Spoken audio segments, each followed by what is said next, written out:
Come and listen to my story about a man named Jed. A poor mountaineer, barely kept his family fed. And then one day he was shooting at some food, and up through the ground come a bubbling crude oil, that is, black gold, Texas tea. Well, the first thing you know, old Jed's a millionaire. The kinfolk said, Jed, move away from there. Said, California is the place you ought to be. So they loaded up the truck and they moved to Beverly Hills, that is, swimming pools, movie stars. The Beverly HillBillies.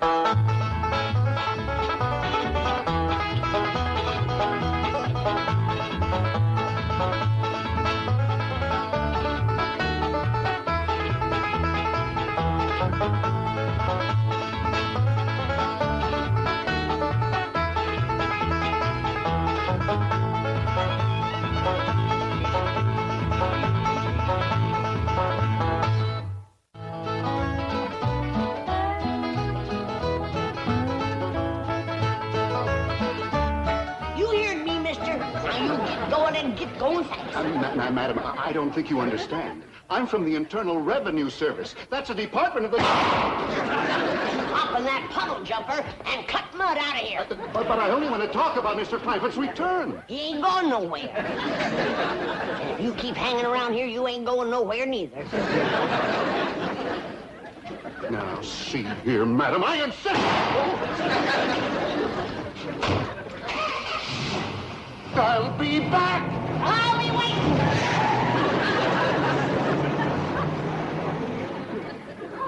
What's all the ruckus, Granny? Who was that? That blame revenuer. You sure? Came right out and admitted it himself. Well, we don't want no trouble with the law. Besides, you said you were going to stop running your still. I ain't been. But I don't want no revenuer snooping around. They're the lowest form of varmints. Even he was ashamed of being one. What? Called it the Infernal Revenue Service. Internal Revenue Service? That's right. Well, sit down, sit down. Oh, thank you. Well, now, it's a pleasure to have you visit my struggling little bank. Right? You?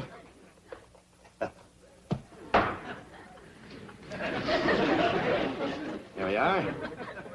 Yes, it's always a pleasure to see you splendid chaps from the Internal Revenue Service. You know, I was just talking to my tax man yesterday. Aspirin? No. Mr. Drysdale, I'm not here to talk about your income tax return. You're not? No. But your tax man did handle the return for Mr. J.D. Clampett, right? Oh, yes, Mr. Clampett is my largest depositor. Wonderful man, salt of the earth, honest as a day is long. Lovely family. Mr. Drysdale, I was just fired on by a member of that lovely family. Fired on, you mean shot at? With a double-barrel 12-gauge shotgun. Wielded expertly by a little old lady no bigger than this. Granny. Oh, Mr. Landman, you have to understand these people. Oh, I understood her fine. What I don't understand is this. How can a man show an income of millions for last year and not one red penny for all the years previous? Oh, well, I can explain that. Well, the Treasury Department will appreciate it. Now, this is the beautiful mansion you just visited, right?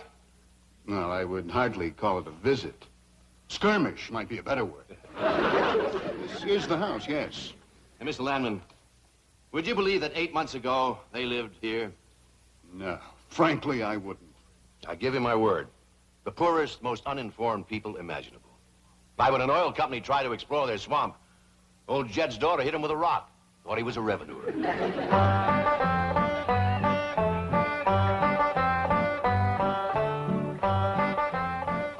What you got there? Stranger, Where'd you get him? I beamed him with a rock. What for? He was skulking around down by the slough. Figured he might be a revenuer. He ain't no revenuer. Then can I keep him? Of course not. Well, I caught him. Don't matter. Well, he won't be no trouble. I could keep him out in the smokehouse. Ellie Mae, you can't keep people like they were dogs and cats. Who's that? Some feller Ellie found nosing around. Beamed him with a rock so it'd be easier to tote. That there fella's from the Petroleum Company. What's a petroleum? I don't know. He asked me if he could do some wildcatting down by the slough. I said, help yourself. We're glad to get rid of the critters. What he said? Just kind of laughed. The last on him, there ain't no wildcats down there at that slough. Heck no. It's too full of oil. Are you trying to tell me they didn't know oil was valuable? Even when the oil company geologists told them, they didn't understand. Mr. Clampett, that swamp of yours is full of oil. I could have told you that. Well, my company would like to pump it out. Yeah, I like that too, but I just can't afford to have it done. No, you don't understand. You see, you wouldn't have to pay for it. Oh, I don't take favors from strangers. No, Mr. Clampett, you see, you're a very rich man. Stranger, if money was skunk oil, a hound dog couldn't smell me. It's a swamp. My company will buy that land. Why, they'll raise so many derricks down there that... Son, I gotta be honest with you, you couldn't raise turnips down there. He's right. That ground looks black and rich. But it's so greasy you can just squeeze the oil out of it. But that's what my company wants. Maybe you better sit down for a spell. Why, even after Mr. Clampett sold his swamp, he didn't know how much money he'd gotten until his cousin Pearl heard the news and came rushing over. Stop this thing! Stop it! Hold on! Heaven protect us!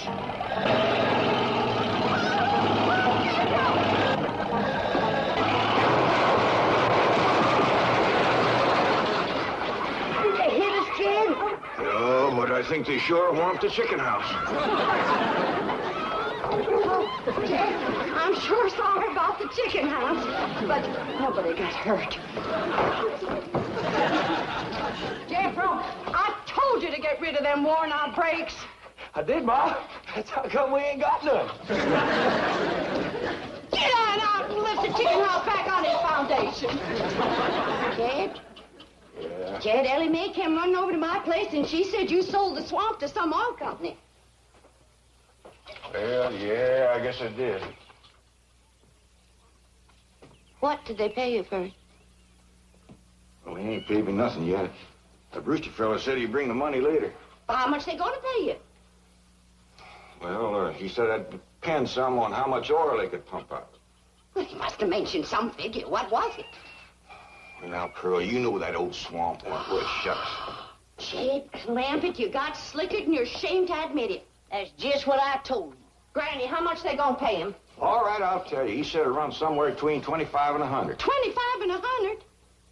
I know it don't sound like much, but Mr. Brewster seemed to set great store by the fact he's going to pay me in some new kind of dollar. There ain't no new kind of dollars. Well, it's new to me. I've heard of gold dollars, silver dollars, paper dollars, but he says he's going to pay me in, what do you call them, Granny? $1 million. Yeah, that's it. $1 million? Well, he wrote the whole thing out on this piece of paper. Here, you can see for yourself. I don't know nothing about that kind of stuff. Let's see here. Saints in heaven. Granny, give me the jug. It's empty, but I'll fetch some. I'll go, Granny. Jed, you're a millionaire. A millionaire. Yeah, that's what that Brewster fella kept calling me. I didn't know just how to take it. You meant you're rich. Me? The richest man in these hills. Maybe in the whole state. Oh, Jed, you can have anything you want. Do anything you want. Go any place you want. Yeah, that's another thing he kept saying. He said he reckoned I'd be moving away from here soon. What do you think, Pearl? You think I ought to move? Jed, how can you even ask? Look around you. You're 8 miles from your nearest neighbor. You're overrun with skunks, possums, coyotes, bobcats. You use kerosene lamps for light. You cook on a wood stove, summer and winter. You're drinking homemade moonshine, washing with homemade lye soap. And your bathroom is 50 feet from the house, and you ask, should you move? Yeah, I reckon you're right. Man, be a dang fool to leave all this.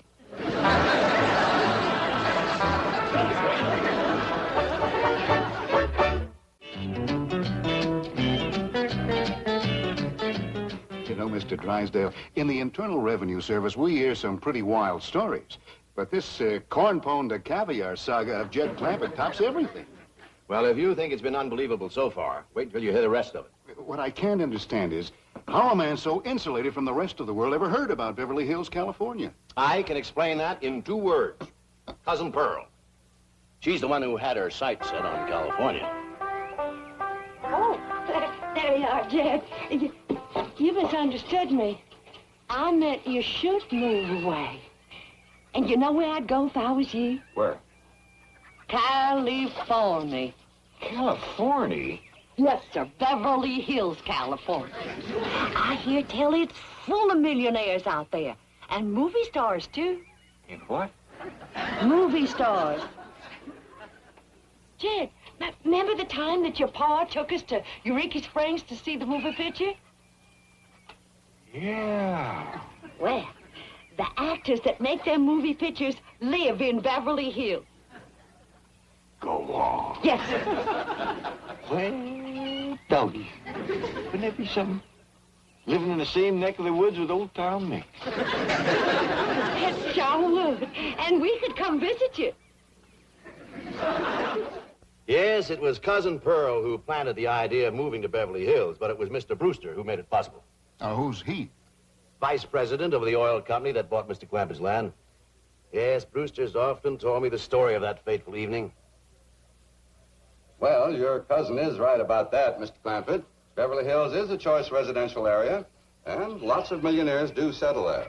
Folks like me, huh? Well, millionaires. Movie stars, too. Oh, yeah. Is Tom Mix there? No, I'm afraid Mr. Mix is dead. Oh? Oh, yeah. Oh, what's the matter with me? Remember Pearl? He got shot at the end of that picture.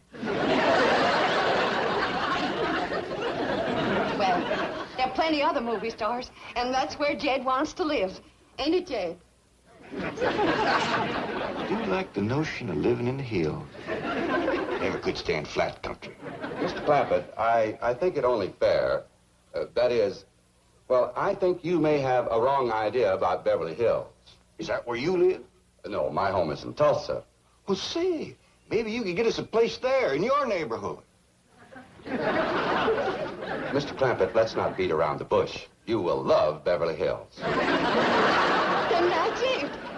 Can you steer Jed onto a good place? No, I can get the bank out there to handle it for him. He'd like a nice big place with plenty of room for his kinfolk to visit him. Is the foreigner staying for supper? I'm ashamed to say I ain't asked him. How about it? Oh, I don't think so. Oh, no trouble. What you cooking tonight, Granny? Mustard greens and possum innards. Mm-hmm. Did you hear that, Mr. Brewster? Very clearly. Change your mind? Not this time. Well, if you should happen to come back tomorrow, we'll be having leftovers. That's the thing about possum innards. They's just as good the second day. What a family. So, anyway, they packed up and came to Beverly Hills. Well, it wasn't quite that simple. Mr. Clampett had his problems. With $25 million, he had problems? Ah, yes. The first one was his daughter. She didn't want to leave her friends. Friends? And I thought they lived in a completely unpopulated area. They did. Her friends were not the kind you and I have. Now, I ain't gonna be here to look after you no more. So you're gonna have to keep yourself out of trouble. Watch out for them coyotes and them bobcats and them hunters with guns. Stay out of folks' gardens, because you know how it riles up Granny when you get in hers. Except when we're gone, you can have everything that's left. I'm sorry there ain't gonna be room enough on the truck to take you along. But maybe you wouldn't like California anyhow. Maybe I ain't gonna like it either. If I don't, then I'm a-coming hightailing it right back here, and me and you'll set up housekeeping all by ourselves. Ellie? Ellie Mae? Yeah, Paul, over here. You feeling all right, Ellie? You didn't eat your supper. Sure, Paul. I just wasn't hungry. Cold? You're shaking like a sumac leaf. Oh, Pa, I ain't cold. I'm scared. Scared? Why? There ain't nothing in this woods can hurt you, even in the dark. It ain't the woods or the dark. It's going so far away. I don't know what it's going to be like out there in Beverly Hills. Why, it's going to be just like here, except we'll have things a lot nicer. Will I go to school and wear fancy dresses like city girls and put powder on my face and get my hair all fixed up in one of them there beauty parlors? Why, sure you will. Then I ain't going. I want you to meet the Clampetts under different circumstances. You'll find them to be really charming people. Including Granny? Oh, yes. This time you'll get a completely different reception. I promise you.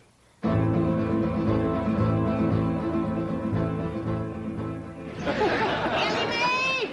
You sound the alarm if you see that revenue man coming. I will, Granny. I'll blast him before he gets through that gate.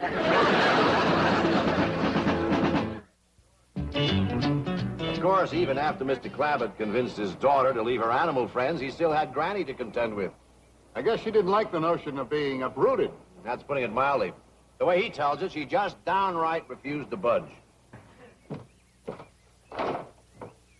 Now, what's all this nonsense about you ain't going to California?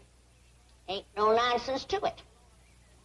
If the good Lord had wanted me in California, he'd have put me in California. Maybe he's just getting around to it. The book says he moves in mysterious ways. Well, if he moves me, I'll go. But you and Big Jethro ain't a budging me. Granny, this here Beverly Hills sounds like the kind of place you'd like. That Bristol fella says they got smogs out there. What's a small? Well, me and Jethro figured out that's a small hog. And you heard what Pearl said. It ain't got no snow out there. You could run your still the year round. Runs the year round here. Yeah, but walking down through the snow to the still always makes you feel so miserable. I might feel miserable walking down. But the way I feels coming back makes up for it. Hey, Granny. We've been planning and talking about this trip for days.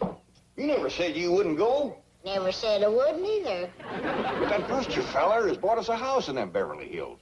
He sent our $25 million to the bank out there. Well, you just chase on out after it. I'm staying right here. And I ain't afeared neither.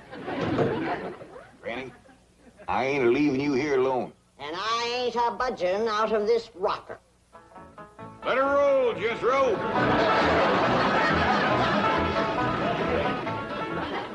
Only a man of Jed Clampett's strength and authority could have handled Granny. He'll be there when we get to the Clampett place, won't he? Oh, sure, you have nothing to worry about. There's the entrance up ahead.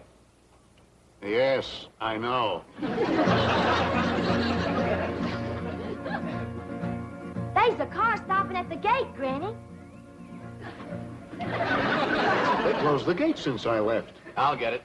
You know, this reminds me of an experience I had when the Clampetts first moved in. I was leaving and found the gates closed.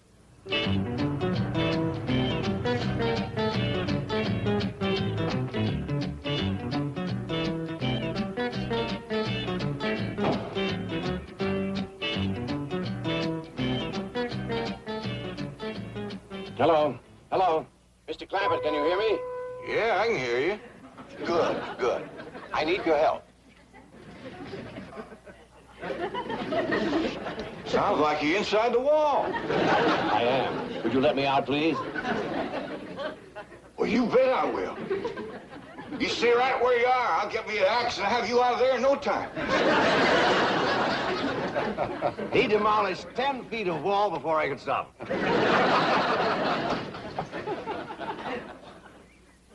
Granny, Mr. Drysdale's opening the gate.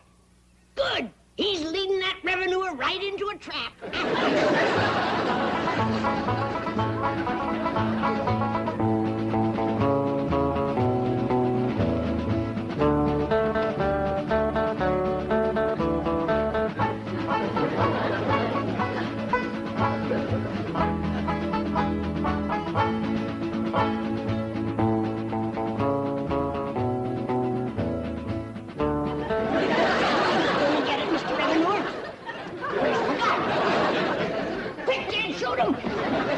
shoot nobody.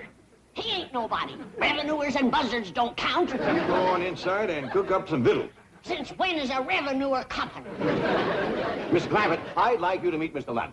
Pleased to meet you, Mr. Clampett. How do you do, Mr. Landman? Since you're a friend of Mr. Drysdale's here, I reckon you're welcome. But as you can see, we don't cut the revenuers. I'm not a revenuer, Mr. Clampett. I guess back in the hills where you come from, I'd be a tax collector. Back in the hills where I come from, you'd be a lot younger. Oh? Was the climate that healthy? Oh, just you wouldn't have lived to get this old. Is the revenuer staying to supper? He ain't no revenuer. Well, is the foreigner staying to supper? How about it, Mr. Landman? You too, Mr. Drysdale. You're not by any chance cooking mustard greens and possum innards, are you? Not tonight. Oh, we had them last night. I'll stay. Me too. Tonight we is having leftovers. That's the thing about possum innards. It's just as good the second day.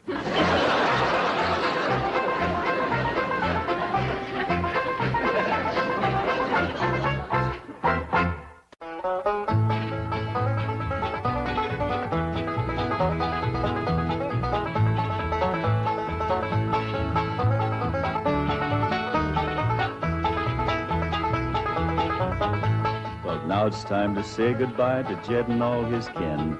They would like to thank you folks for kindly dropping in.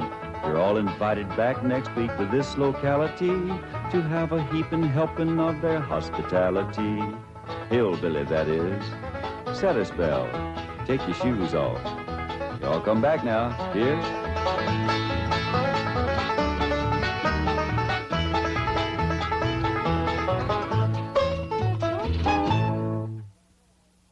This has been a Filmways presentation.